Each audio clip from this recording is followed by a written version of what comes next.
if you come in and give me a bad day, you're just not giving me a bad day about my job. You're giving me a bad day about my freaking lifestyle choice, like about the thing I'm really into.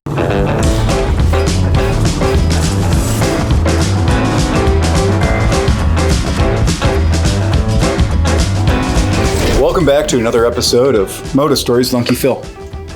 So, people always ask, kind of anybody who runs any business or runs any shop, especially one that for us is something that we wanted to do out of our passion. Nobody said that this is economically a good move, because it's just not.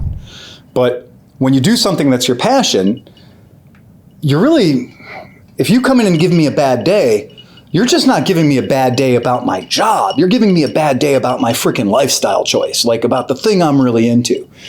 So there's a special place in hell for somebody who walks into something that I love so much and fucks with it, you know? Yet, I don't care what it is, whether you're into, artisanal charcuterie or the world's greatest ice cream.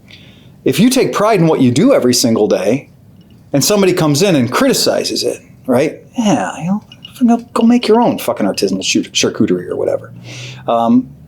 But you're going to have that. And I didn't really think about that for the first couple of months I was open. And then I started realizing, yeah, you're going to get that. Somebody's going to complain about anything you do and charge them money for. And so you eventually get to the point where you start to get a thicker skin and stuff kind of rolls off your back. And here's a weird thing that happens in this industry is you'll let one guy totally get away with it. A guy can motherfuck you up one side of the tree and down the other, and you'd be like, yeah, all right, and just blow off, pal. But then every once in a while, you'll get the guy who's he's better at it. Like he's just more spiteful. He's more hateful. And for him, I'm going to say you should have amnesty day. There should be one day a year where every business in the world is allowed to just open up on their freaking customers and answer every question with the snarky answer that we've been practicing for the past 21 years. Because we all know the questions, right? We all have heard them before. But you should be able to fire out. You should be able to open up. But you should also have a sign on the door that says, warning, today's amnesty day. So that the fact that they've entered your domicile, the fact they've entered your house, entered your shop is essentially giving you permission to give them what they dutifully deserve. Because they're probably an asshole all the time. They probably stop in 7 different businesses that day and give shit to 6 out of them. Or maybe they're just unhappy in life in general. But in any case, why do you got to share that with me? I don't need it. So every year you'll do business. And every year there'll be that one special asshole. That one guy that earns it. And it just so happens that at our shop, we have an award for that every year. And it's called the Hubie. It's not a Grammy or an Emmy. It's the Hubie. And the Hubie goes back to a customer many, many years ago. That helps me remember. He comes into the shop and he insists that we work on his Chinese bike. Now, at our shop, we have a bad history with Chinese bikes. We've got our fingers burned on many Chinese bikes. So our general policy is, no, we're not going to work on your Chinese bike. And there'd better be some extenuating circumstances, like we've worked on 5 or 6 of your good bikes, and then maybe we'll agree to throw a bone at one of your Chinese bikes to help you out. You might be in a jam. But if we don't know you from Adam, and you come in off the street, and we take a look at your bike and go, we're not working on that. That should be the end of the conversation. And a little tip, if you're a motorcycle guy, and you take your motorcycle into a shop and they tell you that they won't work on your particular motorcycle, it would be wise for you to shut up and leave. Because if you try to talk them into working on your bike, anything that happens after that is going to be bad. If they tell you we won't work on your bike because it's over 15 years old, that's a policy. A lot of shops have that policy. That's fine.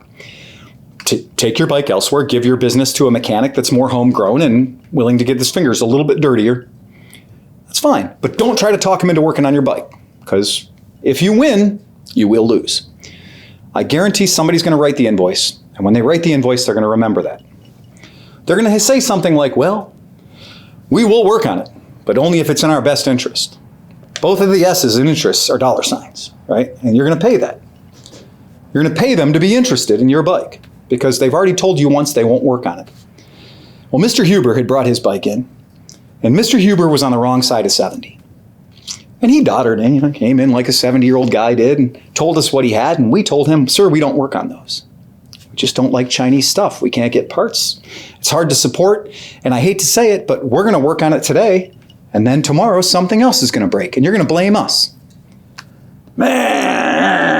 And he leaves. And he comes back in very quickly. And he proceeds to tear us a new ass about why we should work on his bike and why we owe it to him as being a human being to work on his bike. And we think, all right, he's an old guy.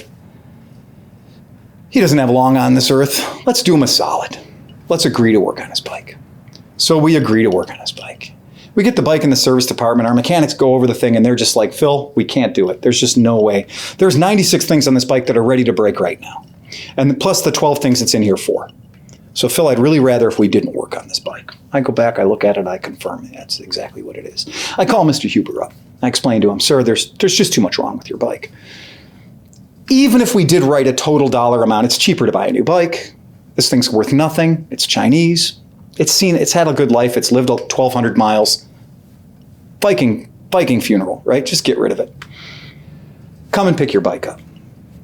All we're going to charge you is $45 for the half an hour we spent looking at it, and we've given you a beautiful write-up of every problem it has. We gave you an hour's worth of hunting and diagnostic. Just pay us $45.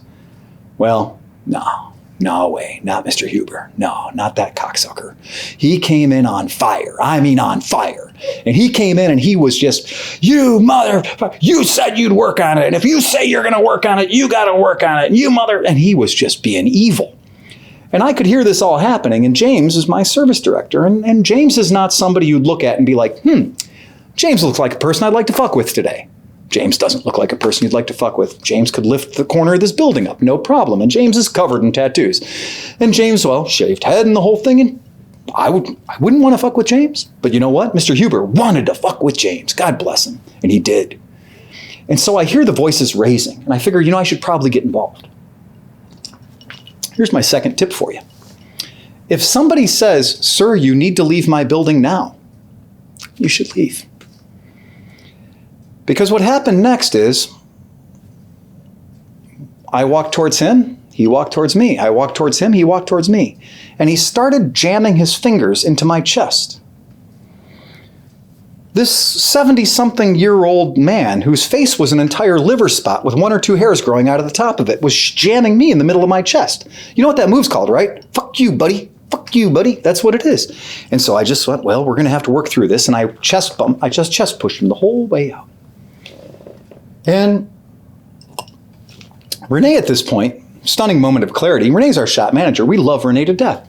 She got her phone out. She starts videotaping this. God bless her. She starts videotaping. And it escalates. He's calling us everything. He's just yelling and screaming. And at some point, he accuses me of spitting on him. Meanwhile, I've watched a buffet of food come out of this guy's mouth at me. At the time of COVID, it would just creep you right out. But no, he's just going. And he says, you're pushing me. They're looking at my shirt. That's where you pushed me. And I was like, no, sir, that's your lunch on your shirt. That's part of a sandwich on, you're fucked up.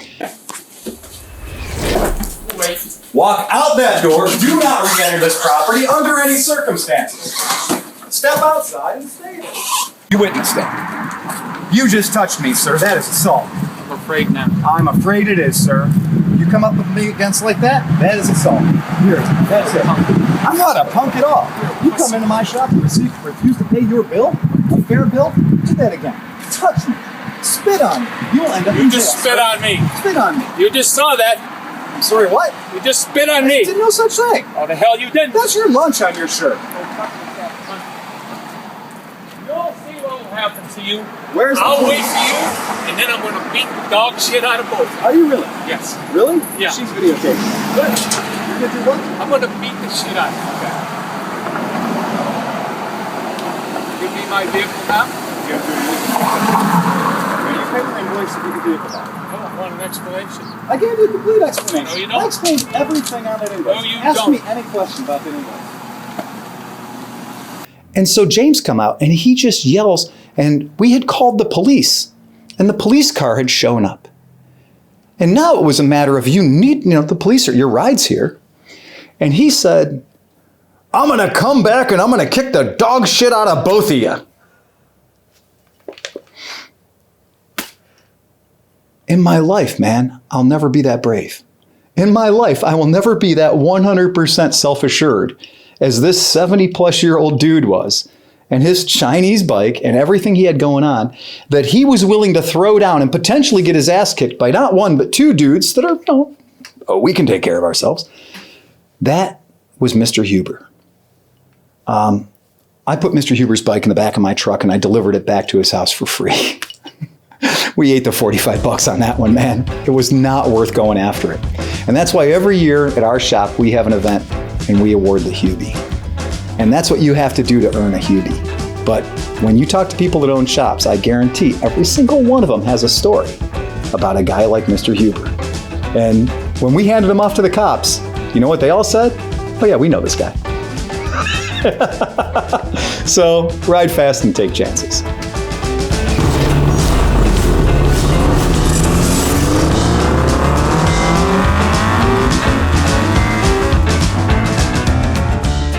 If you've enjoyed that and you want to participate, there's a way you can get involved. And the way you can get involved is remarkably easy. Put your comment. Have you had a story? I mean, I know that people are watching this work in shops. I know that people are watching this because I read your comments. Let us know what your worst customer is.